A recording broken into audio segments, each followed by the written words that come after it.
kabataan na to, ibuksan mo kanilang mga spiritual na kaisipan kung sa gano'n, ang aming mga ibibigay na kwento, ang ibibigay namin mga lesson sa buhay nila, Panginoon, is may sa buhay nila, Panginoon, at malakad nila, Panginoon, patulong sa iyo. Nawa, ganun din, Panginoon, sa aming mga kaguluhan ng mga ating pagsinta, buhay na namin sa... Ako'y nanunumpa, nagtatapat sa Biblia, ang banal na salita ng Diyos. At gagawin ko itong ginawan sa aking mga kapatid.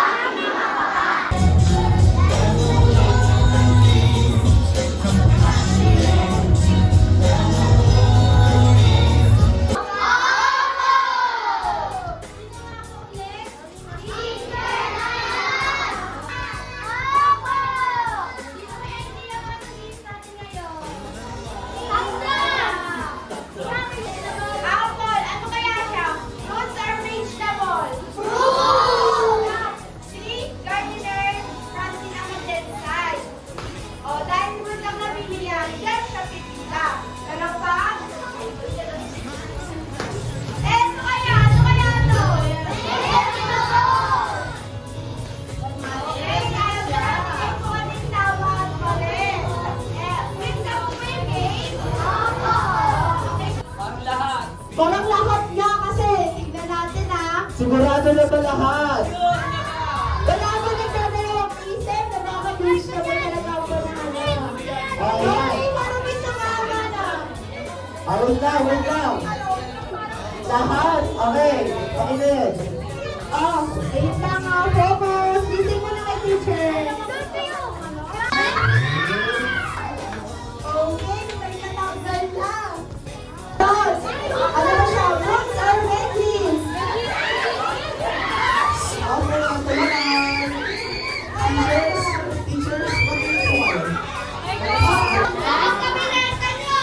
Wala po yung ganito. Ang tawag sa class nyo ngayon ay plant o plant pot. Okay? Ano nga yun? Recycle plant pot. So ngayong araw, kayo ay pagtatanim. Pero hindi isa-isa ang tanim.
sabi ko sa inyo, may magdadala kayo ng lapis. Diba? Wala naman tayong lapis dito eh. Urin ko. So, hiraman nila maghiraman. Marami na lang kayo. Sino si Ayon? Ayon?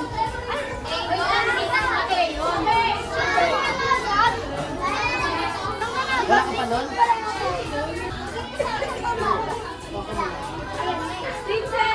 Handa na ba kayo makita yung score nyo?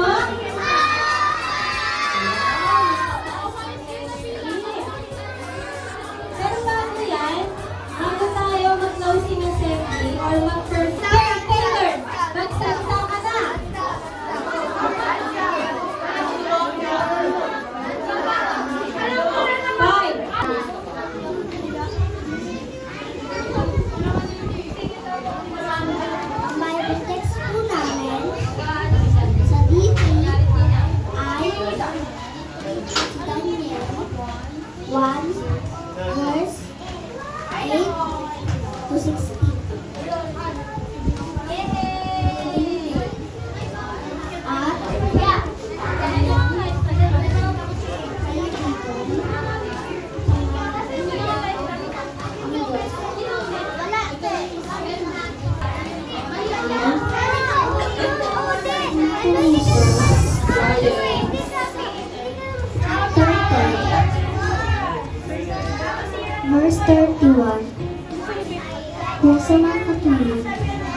Wait po namin. Nais kayo.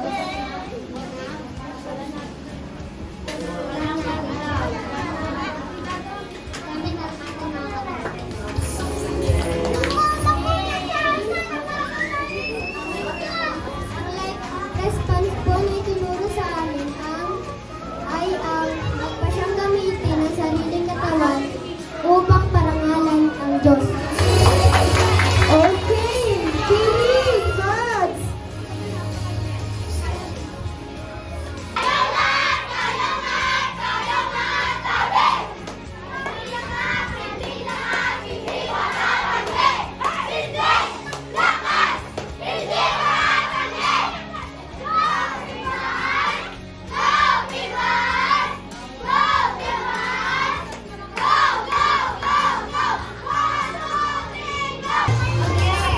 Pananarito is Mads!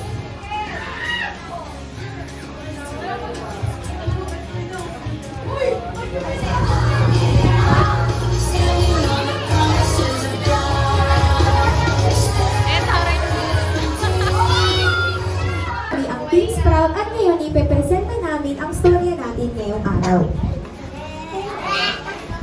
Ang title po ngayong Victory, pinalakas tayo ng Diyos. Bawal naman dito.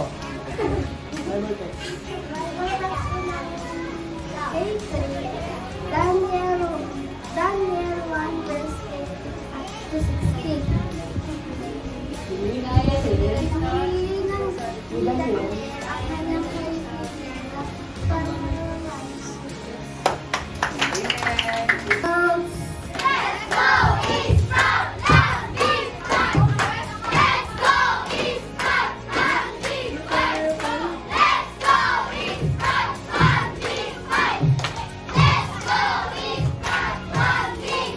Are you ready? Ako po muna mag-pray na. Wait for the mood. 100 points. Yung mga ating pilas po talaga yung nakikinig sa mga teacher. Ay, bakit dadala ng lapis? Magdadala ng mangkok. Bukas po dapat lahat